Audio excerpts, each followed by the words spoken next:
Mbio hizi ni maalum. Tulilenga kukusanya fedha kiasi cha shilingi bilioni 3 ambazo zote zitakwenda kujenga shule maalum ya sekondari ya wavulana ya kidato cha 5 na cha 6 itakayojengwa kwenye eneo la Kikombo hapa jijini Dodoma, karibu kidogo na shule ya wasichana iliyojengwa na bunge letu hili kwa ajili ya wanawake ambayo imekamilika mwaka 2020.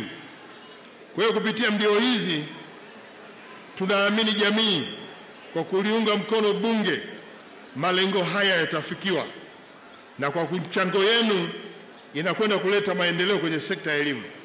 Niwapongeze sana washiriki wote ambao mmechangia. Tumepokea michango yenu. Nataka niwahakikishie kuwa fedha yote mliochangia inakwenda kufanya kazi kama ambavyo imekusudiwa.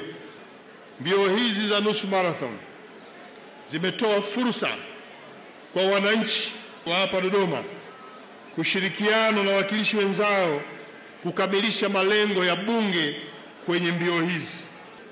Kubwa zaidi ni kujitoa kwenu, lakini pia mchango wenu ambao unakwenda kuongeza maslahi ya vijana wetu hapa nchini kwa kuwajengea shule ya wavulana. Shule hii itakuwa na vyumba vya madarasa vya kutosha. Tajengwa maabara 4 za biolojia, kemia, fizikia na jiografia.